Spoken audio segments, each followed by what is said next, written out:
Hi, PJ Hoover here, and why am I wearing this necklace? Because one of my very special friends gave it to me, and if you guys stick around to the end, I will tell you what it symbolizes. But first off, I'll just say that friends are awesome. So anyway, we're here today for the third and final installment of the Solstice Online Book Club.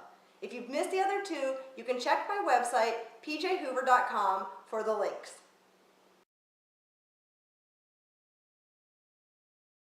Okay, so the question is, how do you go about using mythology in your stories? And I'll start by saying that I use mythology all the time. I have a trilogy that I've written that I use mythology in.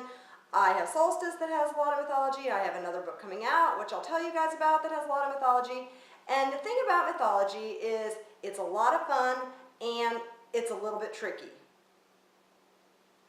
So why is it a lot of fun?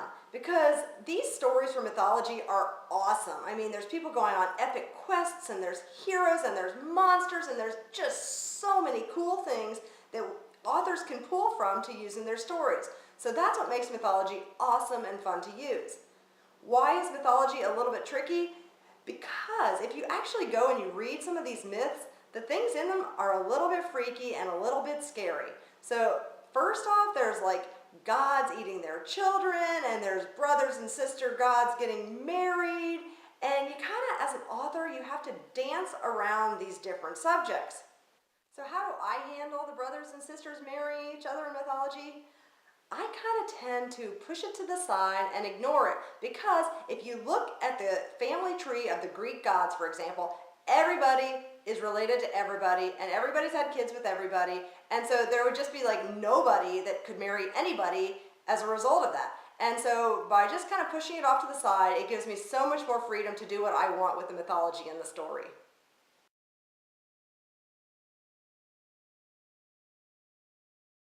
Okay, the next question is, what exactly is the Helm of Darkness? So if you've read Solstice, then you know that Shane, he lives in the underworld, and he is actually Hades, god of the underworld, which is a bit of a spoiler, but this video is going to have some spoilers. So anyway, one of the things that Shane has is he has this Helm of Darkness, and when he puts it on, number one, he's invisible, and number two, he has control, complete control over all the monsters and creatures of the underworld.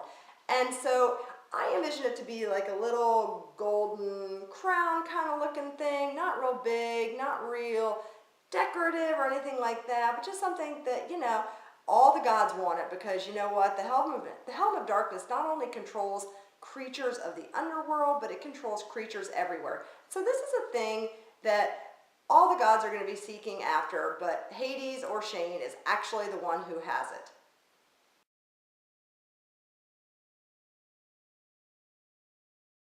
Okay, so the next question is, why doesn't Tanny have eyes? And so in Solstice, there's this girl, she has a couple sisters, and her name is Tanny. And when Piper, our main character, meets her, Tanny flips open her sunglasses, and OMG, there are no eyeballs in her eye sockets. In fact, there's just like this weird swirling mist. So another spoiler, but Tanny is actually one of the three fates. So the three girls sitting there that are kind of stalking Piper a little bit, they are the three fates. And if you know anything about the fates from Greek mythology, it was this trio of sisters, and basically they had one eyeball to share among the three of them, so they would squabble and fight over who actually gets this eyeball. And so as I was writing the story and putting fate into the story, or Tanny into the story, I just thought it'd be cool and awesome and fun if she just didn't have eyes at all. Maybe one of her sisters has the eyeball and Tanny didn't get it this year or this century or whatever it is. Maybe she can get it next week. But for the story and for Solstice, Tanny has no eyeballs.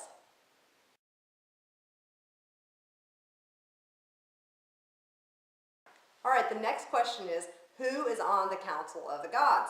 And basically, anyone that you think would be on the Council of the Gods is on the Council of the Gods. So it's all your heavy hitters like Zeus and Apollo and Hera and Hades and Ares and Aphrodite and Athena and all these people, your big 10 or 12 or whatever it is, however many there are, these are the people that are on the Council of the Gods.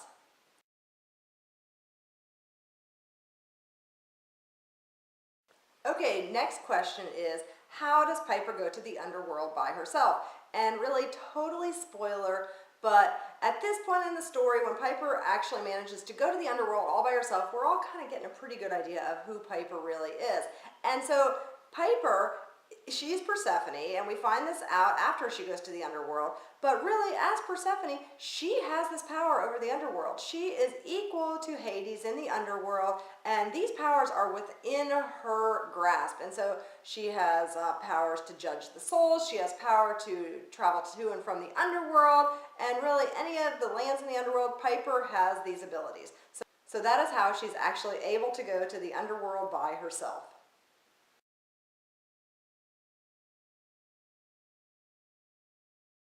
Okay, the next question is, where did I get the inspiration for Cerberus? And hang on just 1 second and I will show you.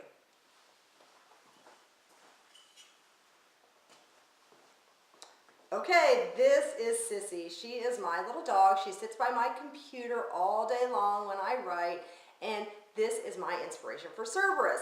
So a lot of times in stories, Cerberus is like this mean, terrible dog, you know, with 3 heads trying to eat the human race, anyone who comes into the underworld. But, you know, maybe that's his job, but he's still just a dog. He still wants to give kisses. He still wants to get his tummy rubbed. He still wants treats for doing a good job. So Sissy is my inspiration for Cerberus. Good job.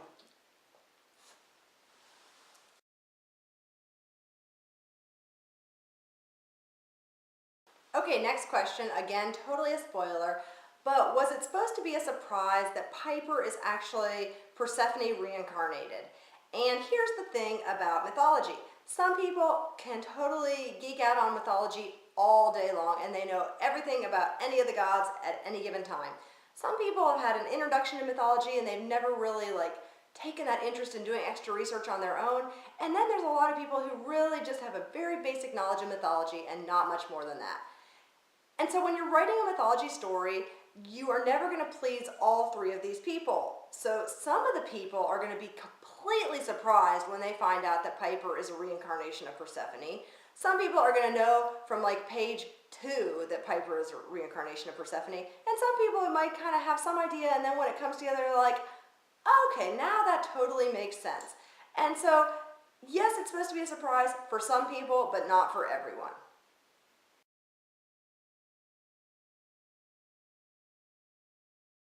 Okay, another spoiler question. We find out that Shane is actually Hades, who is god of the underworld, and we find out that Reese is actually Ares, who is the god of war. And so Shane, Hades, he has his domain. It's the underworld. That's pretty easy to define. But the question is, what is Reese's domain? What is the domain of the god of war? So I kind of envisioned the domain of Ares to be, he can move it, so it's kind of like this great fortress that can be moved wherever he needs to move it to oversee any war, to create wars wherever it needs to be. It's kind of like a self-containing thing that can move anywhere that he wants it to be. And so that's sort of the vision that I had in mind for his domain. And so when Piper is taken to his domain in the end of Solstice, this is where she goes. And so she has to find a way to break free from his domain and get back to the underworld, which is actually her domain also.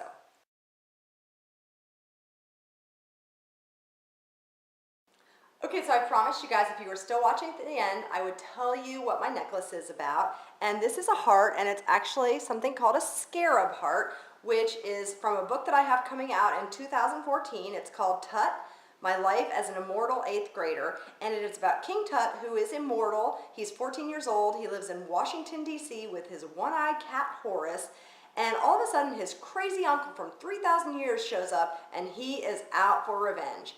And the thing that keeps King Tut and his uncle, both immortal, is something they have inside of them called a scarab heart. And so this is what one of my friends bought me to celebrate the publication of my book.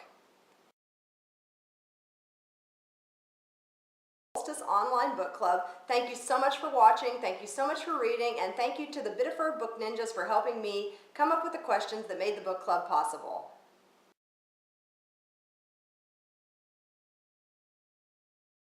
Okay, so random fun thing for my house. If you've been watching the video, you'll notice I have a bunch of nesting dolls on my mantle here at home.